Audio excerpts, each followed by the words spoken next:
प्रदेश सरकार में युवा कल्याण एवं खेल मंत्री रेखा आर्या ने देहरादून स्थित राष्ट्रीय खेल सचिवालय में स्पोर्ट्स यूनिवर्सिटी संबंधित विषयों पर विभागीय अधिकारियों संग समीक्षा बैठक की। मंत्री रेखा आर्या ने कहा कि राष्ट्रीय खेलों का शुभारंभ 28 जनवरी को प्रधानमंत्री नरेंद्र मोदी द्वारा किया जाएगा और हमारा प्रयास है कि स्पोर्ट्स यूनिवर्सिटी का भी शिलान्यास पीएम मोदी द्वारा ही हो। मंत्री रेखा आर्या ने कहा, हमारी कैबिनेट द्वारा स्पोर्ट्स यूनिवर्सिटी एक्ट पारित किया गया था, जिसको गवर्नर साहब के द्वारा कुछ आपत्तियों के साथ विधायी को लौटाई गई थी, जिसके संबंध में प्रमुख सचिव विधायी से वार्ताकार एक्ट के संशोधन में हो रही देरी को जल्द से जल्द निराकरण कर विधायी को अध्यादेश के रूप में विभाग को भेजने को कहा है और विभाग दिसंबर माह में अध्यादेश को गवर्नर हाउस भेजा जाएगा और हमको उम्मीद है एक्ट में संशोधन कर जल्द अधिसूचना के रूप में परिवर्तित हो। मंत्री रेखा आर्या ने कहा, बैठक में स्पोर्ट्स यूनिवर्सिटी की भूमि हस्तांतरण संबंधी बिंदुओं पर भी अधिकारियों से जानकारी ली गई है, जिसमें हमको जानकारी मिली है कि हस्तांतरण की कार्रवाई PCCF स्तर पर है और बहुत जल्द भारत सरकार तक पहुंचेगी और हम भारत सरकार में इस विषय को प्रमुखता से रखेंगे ताकि उसकी सैद्धांतिक सहमति मिल जाए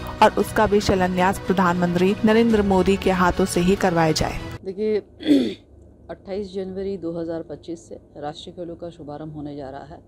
सामान्यतः राष्ट्रीय खेलों का शुभारंभ जो है देश के यशस्वी प्रधानमंत्री जी के द्वारा होता है और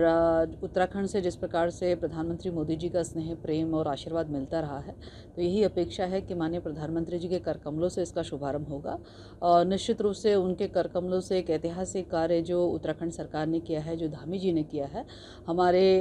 खिलाड़ी बच्चों के लिए स्पोर्ट्स यूनिवर्सिटी का एक्ट से लेकर स्पोर्ट्स यूनिवर्सिटी बनाए जाने तक की पूरी प्रक्रिया को जो है अमूर्त रूप देने का जो काम किया जा रहा है, वो इसी प्रयास से भी किया जा रहा है कि जहां खिलाड़ियों का हित होगा, उसके साथ साथ में माननीय प्रधानमंत्री जी के प्रेरणा से ही खेल क्षेत्र में इतना विकास भी हो रहा है, तो उनके कर कमलों से इसका शिलान्यास भी किया जाएगा। उस तत्परता के साथ में जो है विभाग काम करे, ये निर्देश कल मैंने निर्गत किए थे और मेरा भी पूरा ध्येय और लक्ष्य इसी तरह से हम लेके चल रहे हैं कि माननीय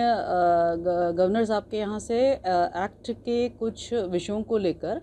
कुछ संशोधन बतौर सुझाव भी, बतौर आपत्ति भी वहाँ पर आए थे, तो उसका विधायी के प्रमुख सचिव से बैठक करते हुए उसमें जो संशोधित होना है उसको शीघ्र संशोधित करते हुए अध्यादेश के रूप में जो है आने वाले समय में एक्ट का अपना मूर्त रूप ले, उसकी अधिसूचना जारी हो, तो उसको लेकर एक समय तिथि हमने ये कहा कि भाई हम 28 दिसंबर तक में हम ये कार्य हम कर लें, इस तत्परता के साथ काम करें। तो ये निर्देश जो है कल की बैठक में मैंने दिए थे और निश्चित रूप से हमारा लक्ष्य ये है कि स्पोर्ट्स यूनिवर्सिटी जो हमारी प्रदेश की एक ऐतिहासिक उपलब्धि होने जा रही है, यह अपना मूर्त रूप ले सके और इसमें जो भूमि हस्तांतरण की कार्रवाई है उसमें भी तेज गति आए, इसके भी निर्देश कल निर्गत किए गए हैं।